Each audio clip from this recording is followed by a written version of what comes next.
Este programa es también gracias a la colaboración de Museo de Arte de El Salvador, Marte, Secretaría de Cultura de la Presidencia, Museo Forma, Fundación Julia Díaz. Conocido como un caballero de las artes, esta vez recordamos en el marco del centenario del natalicio al maestro de las artes visuales Raúl Elas Reyes. Intervienen en este programa personajes de la cultura y el arte de El Salvador que lo conocieron y estudiaron su obra. Los dejo con el programa.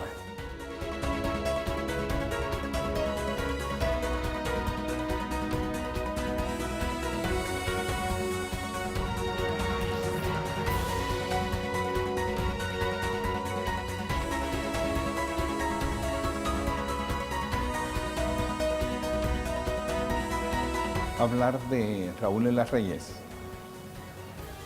es recordar múltiples facetas de una de las personas con las cuales mantuve una extraordinaria relación, y estas facetas son tanto a nivel afectivo, a nivel gremial, como también a nivel profesional. A nivel afectivo porque logré construir, y esa es la expresión justa, logré construir con él una sólida amistad, a pesar de que nuestros enfoques estéticos eran bastante diferentes. Tienen los referentes de nuestros grandes maestros, digamos, ¿no? De todas estas figuras que fueron importantes para escribir la historia de la plástica en El Salvador, y de los que todavía se mantiene viva su memoria. Uno de estos referentes pues es obviamente Raúl Elas Reyes, el maestro al que se le está dedicando este homenaje ahora en estos programas de Arte y Fe. Don Raúl Elas Reyes fue un extraordinario pintor, fuera de serie. No era el número 1, no era el número 2, no era el mejor, no era el peor, era fuera de serie, igual que Carlos Cañas, igual que Julia Díaz. Era fuera de serie y hacía lo que quería, porque tenía el genio, la disciplina y la experiencia para hacerlo, y además una visión de mundo sin ataduras y sin ego.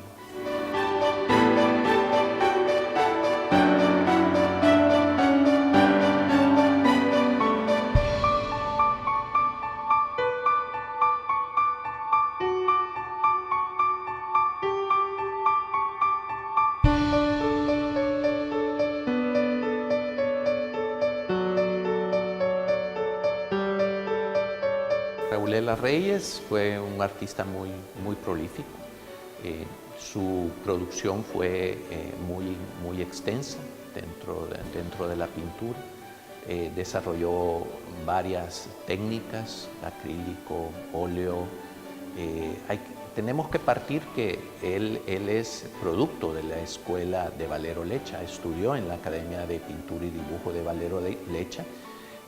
Fueron de los 3 primeros graduados junto con Julia Díaz y Noé Canjura, y a partir de sus estudios hace ya sus primeras exposiciones, fueron, digamos, junto con ellos dos también.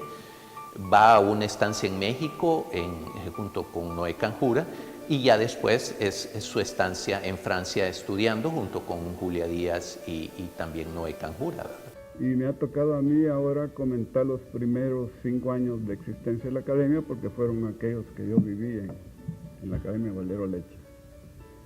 Ahí me encontré, claro, con Julia Díaz, otra de las ganadoras del concurso, Noé Canjura, un muchacho polanco que desapareció, y luego vinieron otros muchos.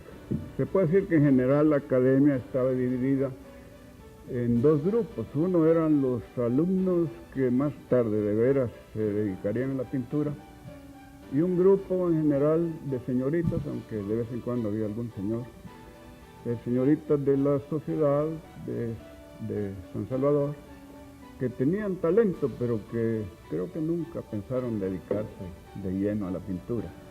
Valero Lecha notó eso desde un principio y concentró su esfuerzo y su energía y su disciplina en los que sabía que tenían posibilidades y que de veras se iban a dedicar a la pintura, o sea, el grupo de los 5 bequistas ganadores más otros que llegaron posteriormente.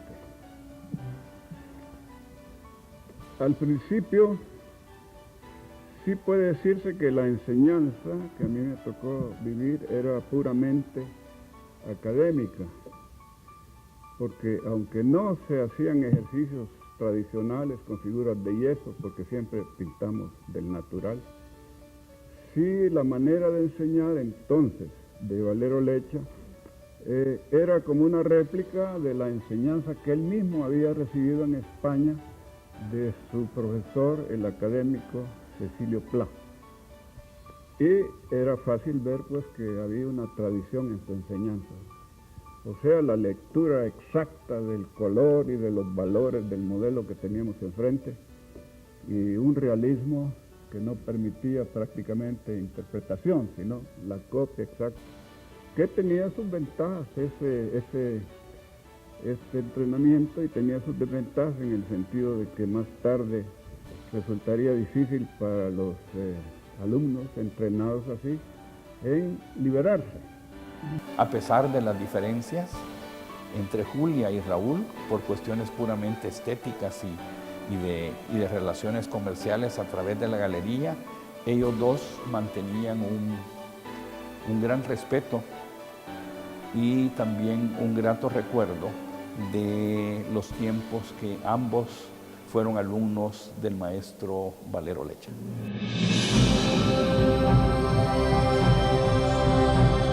Yo me enteré por casualidad casi de que se abría un concurso en la Academia Valero Lecha con motivo de 5 becas que daba el entonces Ministerio de Instrucción Pública en la Academia de Valero Lecha.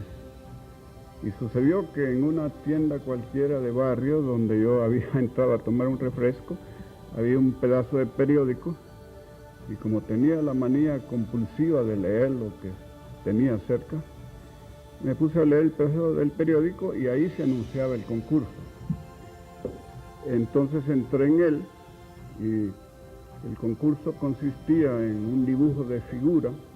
El modelo era una figura popular callejera de esa época, a quien llamaban Cuervo. Y era un hombre muy servicial, un poco tocado, que se enfurecía cuando le decían ese apodo, pero por el resto, si uno lo trataba bien, era muy servicial. Y Valero Lecha lo había conseguido como modelo. Era un ejercicio al carbón, un retrato de Cuervo, y el segundo ejercicio eran unos cacharros de barro, también ejecutados por los concursantes al carboncillo. Bueno, yo hice los 2 ejercicios, me retiré a mi casa, no sabía el resultado, y un día recibí un telegrama diciendo que yo había ganado una de las 5 becas. Y así comenzó mi carrera de pintor, de estudiante, digamos.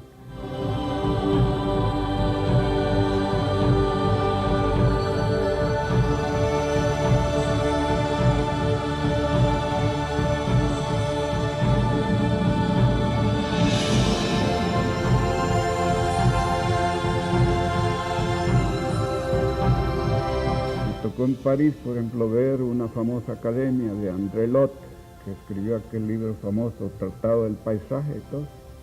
Y cuando fui a verla, dije, pero si todas son réplicas de André Lot, y es inevitable porque si el alumno escoge un profesor, como en el caso de André Lot, es porque lo admira, y si lo admira, inicialmente lo copia. Así que las academias, ya sean más libres o lo que sea, nunca han podido evitar la influencia determinante del profesor, que inicialmente el alumno más o menos copia.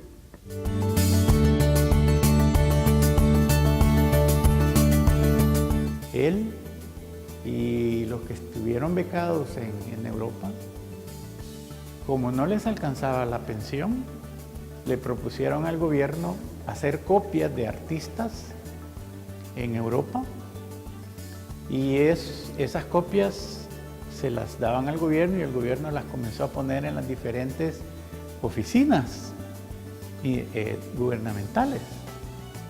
En Bellas Artes habían quedado varias pinturas, entre ellas una pintura que no sé a dónde está, que es la iglesia de Auvers, de don Raúl de las Reyes, una copia de Van Gogh, impresionante, muy grande, recuerda mucho este tipo de color y el azul Van Gogh del cielo, pero con la textura y todo eso de Van Gogh. No sé a dónde estará, ojalá la encontraran. Si él estudiando pintura y practicando, copiando a los artistas, eso fue lo que trajo al país. Y nos enseñó que no había que tenerle miedo a las texturas, ¿no? Que uno podía superponer cosas. Ya en su época abstracta, él agarró pedazos de motores de carros y los puso pegados sin ningún miedo, ¿verdad? Pegados al lienzo. Él usaba mucho el polvo de mármol con el óleo para poder hacer las texturas. Raúl había estado becado en Europa al mismo tiempo que Julia, que Noé Canjura, que Carlos Cañas. Había estado en París y había venido de regreso con su barbita, que le duró todo el tiempo hasta que falleció. Eso lo hacía en aquellos tiempos, en el San Salvador de esa época, un personaje diferente. Él se movía por las calles de San Salvador y era un personaje notorio. La barba no era una cuestión que la viéramos nosotros mucho.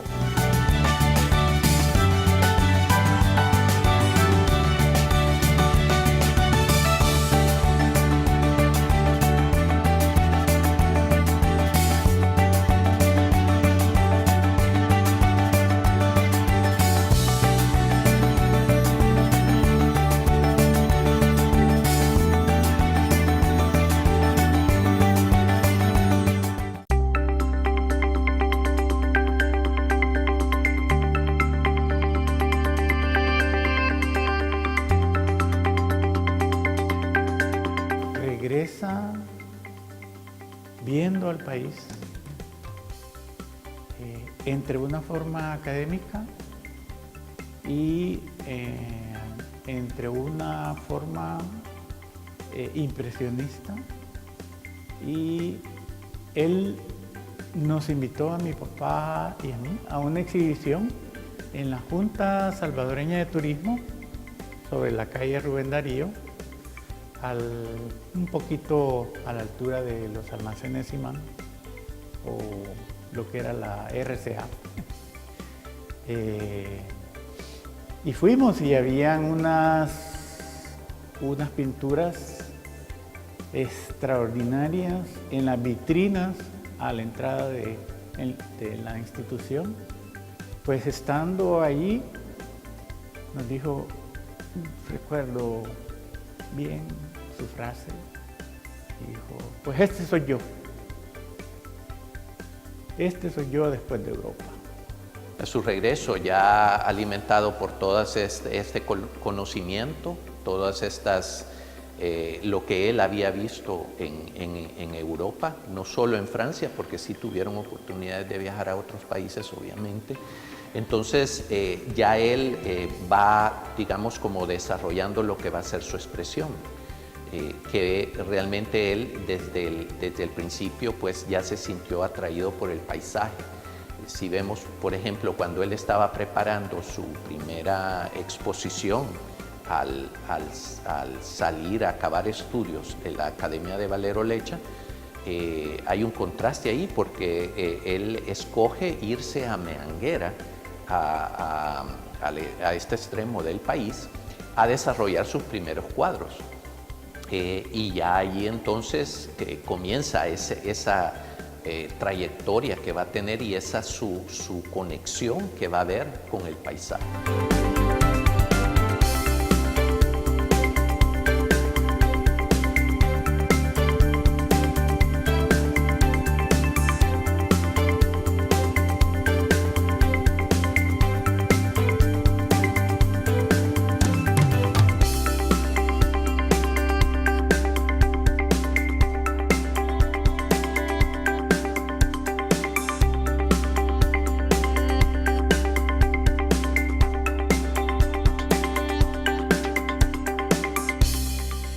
Bueno, yo conocí a Raúl allá por el 59, creo, más o menos. Resulta que yo andaba con mucho interés de recibir clases de pintura y me acerqué en aquel momento a Julita Díaz. La Julia tenía en esa época su galería Forma, reciente, en una esquina de la calle Arce, un poquito a una cuadra abajo, creo, del Parque Bolívar. Entonces fui, me llevó mi papá y fuimos a platicar con ella y nos dijo que no tenía tiempo de recibir alumnos porque ella vivía dedicada a su pintura y el trabajo de la galería no le dejaba tiempo. Pero entonces me recomendó a un amigo de ella que había venido hace un tiempo de regreso de Europa, que era Raúl. Entonces así fue que yo fui a parar a su casa. Vivía también en el centro, ahí en la calle Arce, en un edificio de esquina. No recuerdo el nombre del edificio, era un edificio chiquito donde había un almacén en la planta baja. La segunda planta era bodega y en la tercera vivía Raúl. Ahí tenía, en ese espacio había acondicionado toda su área de vivienda. Tenía una especie de cancel y del otro lado del cancel estaba la cama. Luego en una esquina tenía una cocinita miniatura y el resto del apartamento, el resto del estudio era prácticamente su estudio de pintor. Ahí convivía su caballete, sus pinceles, sus pinturas, las obras terminadas, los lienzos en blanco, los modelos de yeso. Vaya, lo que era el estudio de un artista, lo que nos podríamos nosotros imaginar de un rincón bohemio de los pintores en el París de aquellos tiempos.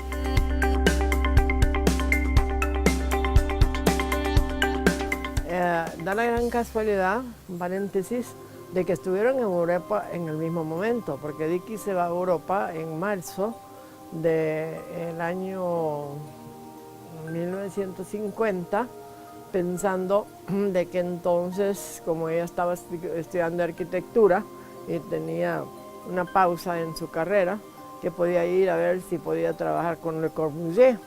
Llega a Europa, se da cuenta que Le Corbusier está en Caracas, Venezuela, rediseñando la ciudad. Entonces, Dicky oyó hablar de estos pintores. Para ella Noé Canjura no significaba nada, pero sí creo que conocía a Julia Díaz de nombre, ¿verdad? Y no sé si ustedes saben de esa parte, ¿verdad?, de que fue el coronel Bolaños, que fue el que consiguió las becas para ellos tres. Supuestamente iban a ir 4, iba a ir Mario Araujo. Y entonces Mario tuvo dificultades y ya fueron solo 3. Cuando ellos acabaron la parte que les pagaba el gobierno en París, les parecía un gran desperdicio no quedarse más. Entonces les dieron unos meses para España. Ahí es a donde creo que pasó que Raúl ya no estaba en París, no lo conoció allá. Regresa al país, creo que en el 51, si no me equivoco. Y mi amiga lo conoce, le encantó por su modo de ser, de gran señor, muy bien parecido, su famosa barba que lo hacía, que lo distinguía en ese tiempo porque solo habían 2 barbas en San Salvador, la de Guizábal, que tenía que ver con relaciones exteriores, creo yo, y la de Raúl. No había nadie más se dejaba la barba.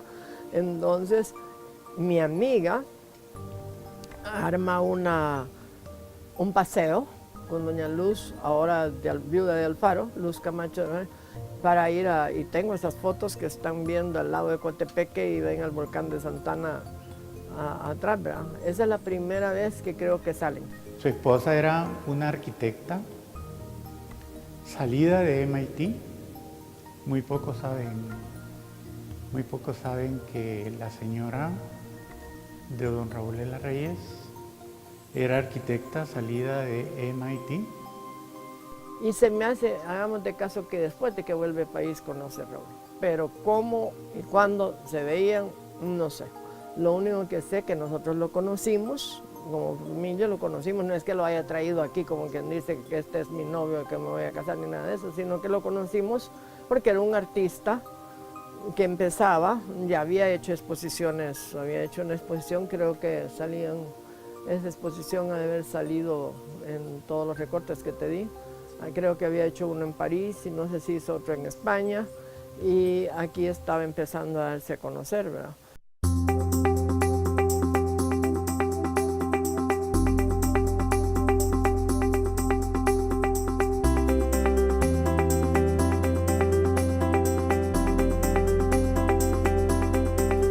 total que don Valero estaba casado con una señora hondureña, la mamá de Rosario, de Mario, de Andrés, de la Margarita, y eran 5 creo yo. Y entonces ellos venían a jugar aquí a Vista Alegre, y no solo eso, sino que un montón de cosas que no caben aquí en era una familia que mi mamá quería. Don Valero era un amor con mi mamá, con mi papá, pero no es que don Valero haya sido el móvil para que Raúl conociera a Dicky. Eso no tenía nada que ver. Solo que para nosotros el hecho que él haya sido alumno de don Valero valía, ¿verdad? Y entonces fue cuando don Valero le dice a mi mamá: doña Helen, esto es tan bello, denme permiso de venir con mi ¿cómo se llama?, mis pinceles y todo de pintar. Y pintó 23 cuadros que andan rondando por todo San Salvador. De los más impresionantes le quedaron, porque ella los compró, a doña Evelyn Martín de Girola, porque ella pasaba sus fines de semana, era mi íntima amiga, y pasaba sus fines de semana aquí. Entonces para ella era recordar el árbol de algodón, que es una maravilla, y la otra era ya cuando Dicky y Raúl estaban casados, que pintó de la terraza de su casa. Son los 2 cuadros más grandes. Los otros fueron bastante pequeños. De los años 50 que la cosa iba en serio y que se querían casar, y nadie sabía por qué no se casaban. Y resultó que Raúl se había divorciado de una americana que había conocido aquí cuando trabajó con una embajada americana, y esto es muy interesante, pero en México no le hallaban los papeles.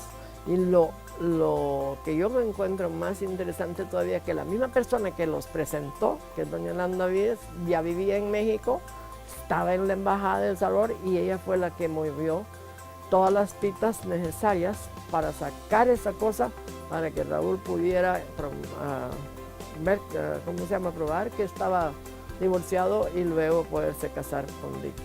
Ahí es que como que sí se cerró el círculo, ¿verdad? La familia se va dando cuenta a través de Raúl, ¿verdad?, del arte en El Salvador, ¿verdad? Pero de que cómo recibieron ellos la noticia, mi papá no recibió ninguna de las 2 noticias de la boda de sus hijas, con mucho, los padres así son, ¿verdad?, quisieran que sus hijas se vayan con el príncipe azul, ¿verdad?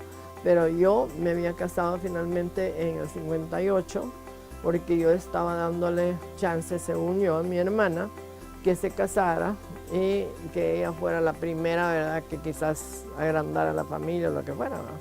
Y nadie sabía por qué no se casaban. Hasta después nos dimos cuenta nosotros que el problema era eso de los documentos de México, ¿verdad?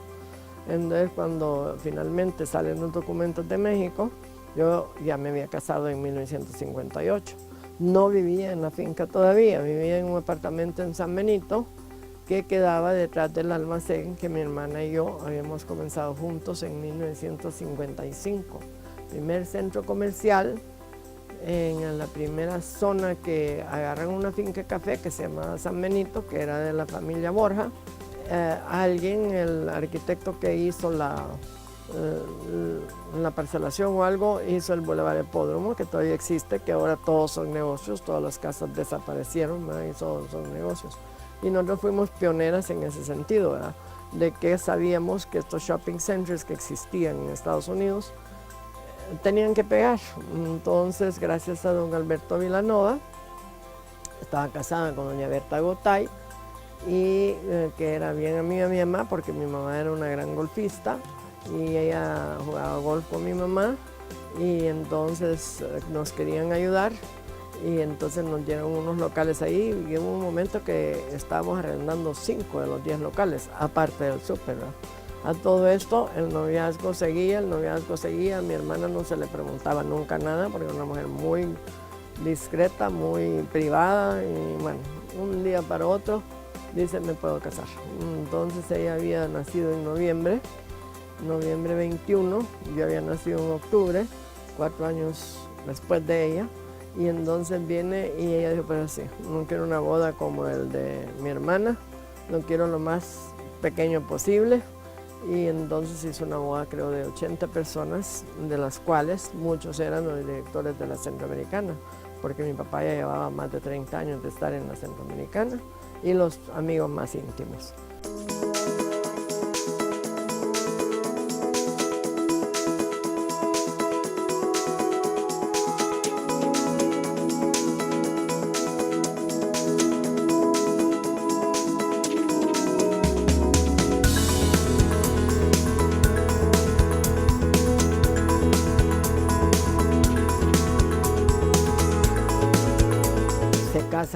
1960 y viene a vivir aquí a la finca. Y ya empieza otra vida en el sentido de que están en casa propia, no tiene él pues ese gasto porque Dicky y yo pues mi papá nos consiguió por el banco hipotecario, que también estaba nuestro tío Mauricio Duque ahí, Carlos Canesa, sus amigos rotarios, a unos plazos larguísimos, ¿verdad?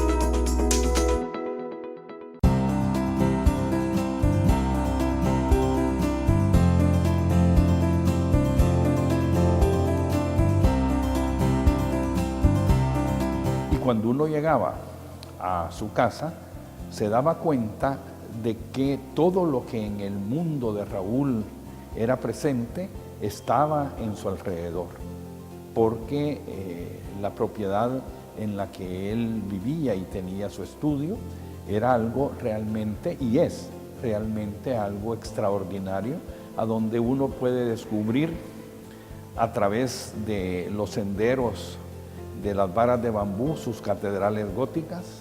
Si vuelve a ver, se encuentra el Cerro de San Jacinto y uno entiende sus paisajes de verano, o bien ve a todo alrededor y se encuentra con esa exuberancia que después se reflejaba en sus selvas, que han sido siempre una de sus características.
De hecho, Raúl Elas Reyes vivía en un paraíso extraordinario, con unos árboles, no sé si centenarios, pero con unos conacastes de un diámetro impresionante, en una finca en el kilómetro 3,5 a los Planes de Renderos. Y tenía su estudio ahí también, tenía su casa muy linda. Estuve unos 3 o 4 meses tal vez asistiendo a ese estudio, porque de repente Raúl se casó, se cambió de lugar de residencia y la distancia ya no me dejaba chance de ir a la salida del colegio. Entonces pasaron unos meses y me volví a acercar a él. Ya estaba instalado allá en la quinta, en Vista Alegre, la finca que está en la carretera al inicio de los Planes. Este lugar era un paraíso verdaderamente. Árboles centenarios, una vegetación salvaje que crecía sin control. Las cotuzas se cruzaban en el camino de uno, se paraban a ver a la gente. Los pájaros cantaban desde que aparecía el sol. Y entonces en ese entorno pintaba Raúl. Ese era su lugar de trabajo. Era un lugar privilegiado. Y ahí se inspiró para muchos de sus cuadros. No fueron cosas inventadas, esas cuestiones estaban ahí realmente. Sus selvas, sus bambúes salieron de ese sitio.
Entonces, ya después empieza a desarrollar el paisaje, muchas escenas desde su residencia, ¿verdad? Al inicio de los Planes de Renderos. Y entonces va a comenzar a experimentar con el paisaje, porque realmente él comienza a ver en el paisaje esa posibilidad de desarrollar, digamos, una expresión con otras líneas, con otros colores.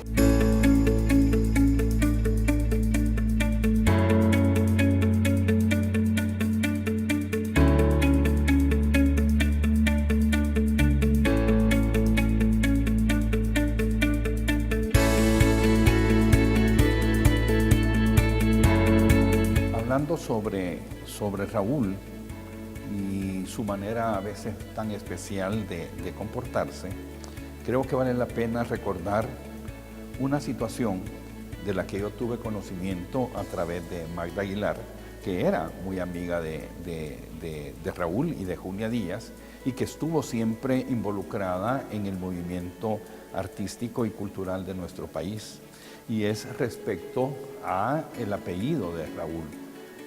De acuerdo a lo que conocemos, él siempre se llamó Raúl Elas Reyes, pero su apellido en sí era Elías. Y contaba Magda Aguilar, y no creo que haya mentido, de que él tiene una reunión con una persona que tiraba las cartas o adivinaba la suerte. Cualquiera que haya sido la realidad, la verdad es que a él le dice esta pitonisa de que se debe de quitar una letra de su nombre.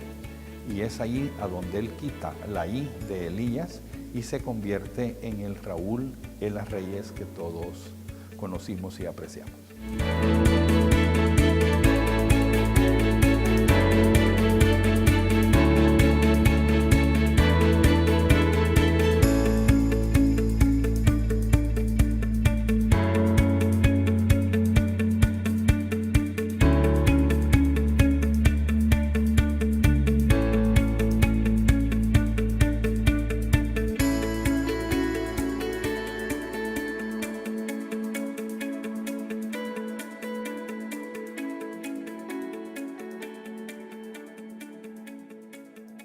Clark Gable. Bueno, mira. ¿Lo conoció? Sí, ¿verdad? Claro que sí. Al cumplir los 5 años de transmisión de Arte y Fe Network, entregamos en una maratón algunos de los destacados programas sobre los personajes del arte y la cultura de El Salvador. Todos los domingos de abril, mayo y junio, solo por Agape TV, Canal 8. La escuela militar estaba entonces donde el zoológico. Le dije, vamos a coquetear con los muchachos, con los cadetes, le dije, porque eso me va a quitar los nervios.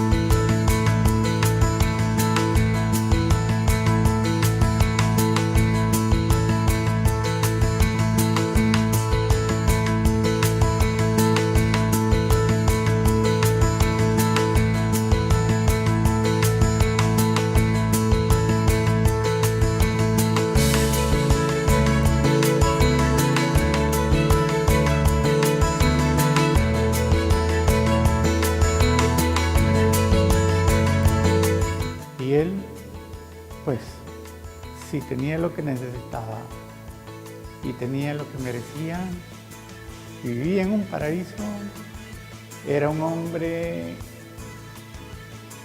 posiblemente el único artista que se desarrolló plenamente y desarrolló lo que él quería.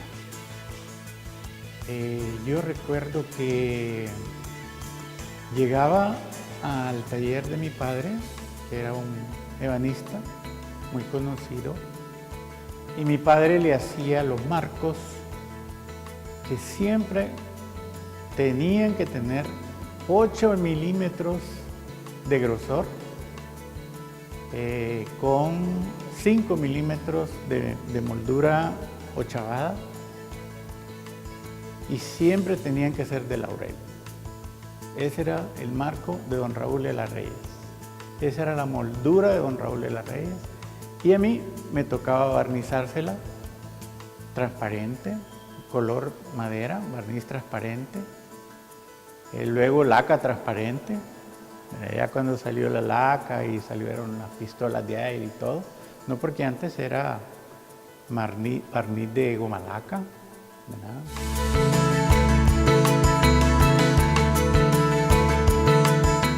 Pero hay otro factor dentro del aspecto puramente profesional de que sale a flote en la obra de Raúl, y es cuando él incursiona en el campo de la enseñanza, especialmente en la Escuela de Arquitectura de la Universidad de El Salvador.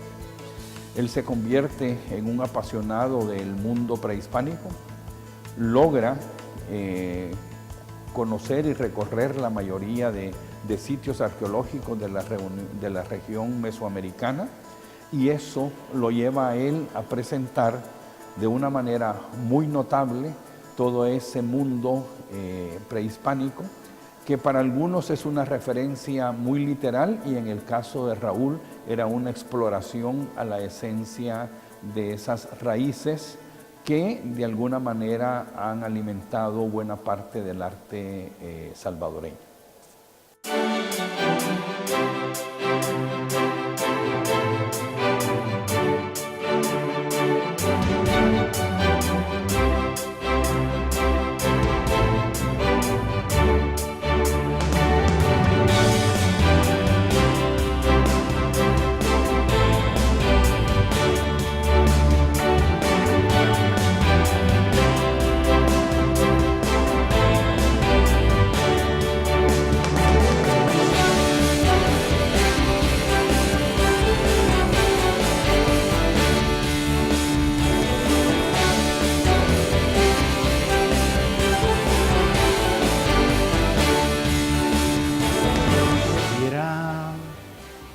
casi un ritual el tener que pedirle permiso a don Raúl Elas Reyes para poderlo visitar, porque había que llamarlo por teléfono, no existían los celulares. O él llegaba al taller y platicábamos, y si yo estaba haciendo alguna obra, él la miraba y nunca me dio una opinión sobre mi obra. Yo lo sentía como muy respetuoso. Yo trabajaba mucho el abstracto y él sabía que mi profesor era don Carlos Cañas y no se llevaban bien.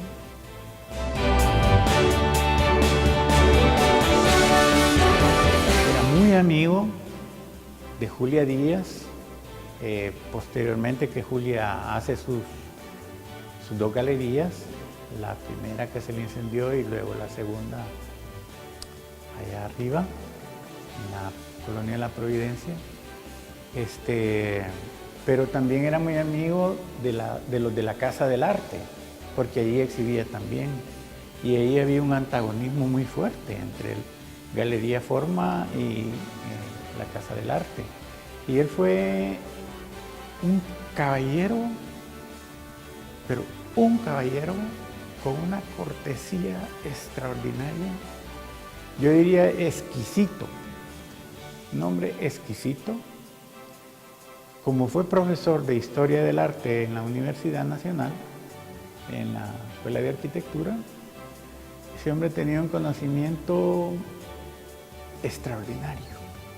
Yo lo vi pintando muy pocas veces porque él no permitía que uno estuviese ahí.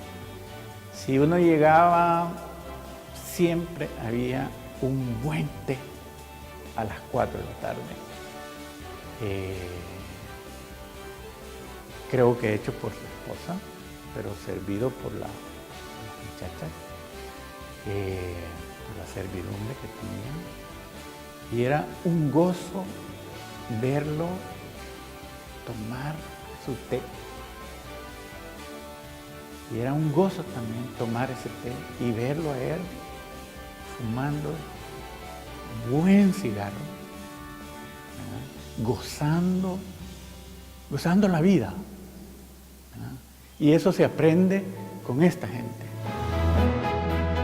No se pierda la segunda parte de este interesante especial para recordar al maestro de las artes visuales, Raúl Elas Reyes, este martes 6 de marzo a las 9 de la noche y su retransmisión el sábado 10 de marzo a las 8 de la noche. Encontramos cierta presencia de la textura también, ¿no? Como parte de su obra, ya sea dentro del tema arquitectónico, dentro del paisaje, a veces inclusive incluía ciertas partes, digamos, que rompían también dentro del esquema tradicional como partes, digamos, metálicas dentro de la obra. Por ejemplo, algo que está presente en varias de sus obras es escritura. O sea, tenemos obra en donde hay textos. Que Raúl era un hombre, creo que te lo mencioné el otro día, le fascinaba la música clásica. Pintaba siempre con su música clásica a todo volumen, ¿verdad? También era buzo y al final de su vida que era el amor que tenía con el mar, ¿verdad? De ahí escribía y como era un poco bravo cuando veía una cosa injusta, escribía unos artículos un poco enojados en los diarios, pero sí se lo sacaron. Raúl era un poco peculiar en una serie de cosas. No mostraba mucho su obra, aparte de la época en que tenía alguna exposición en alguna galería. Él era del criterio de que cuando llegaban los coleccionistas a su casa, les mostraba, decía, 2 o 3 cuadros. Decía, mire, no hay que mostrarle más a la gente, porque si uno les enseña muchas cosas se confunden y al final no compran nada. Raúl tenía esa virtud de que cuando se hablaba de arte, no se hablaba de la pintura de él ni de la mía, sino que hablábamos de la pintura en general como uno de los temas que más nos interesaban a ambos. Después de eso, hemos seguido viendo cosas porque cuando falleció Vicky, la esposa de Raúl, la obra pasó a manos de la hermana de ella, de Joy Mejía, que fue la heredera y es la que se encarga ahora de proteger la obra, de conservarla y organiza eventualmente exposiciones, pequeñas exposiciones para muestra y para venta. Entonces ahí tenemos oportunidad de seguir viendo las cosas de Raúl. Entonces, realmente los paisajes son muy representativos, quizás lo identificamos a él mucho con los paisajes, y él mismo reconocía que le conocían a él a través del el paisaje de verano, decía, y el paisaje de invierno, ¿no? Que había un contraste entre los paisajes que parecía que tenían toda esa riqueza de verdes y las otras tonalidades que él encontraba, más los paisajes que son característicos de la época seca. Lo vi trabajar en un desnudo y él no dibujaba. Él acariciaba el papel. Dejaba su energía extraordinariamente concentrado, dejaba su energía a través de la plumilla, porque no había lápiz de por medio. Él dibujaba como dibujaba Picasso, de un solo.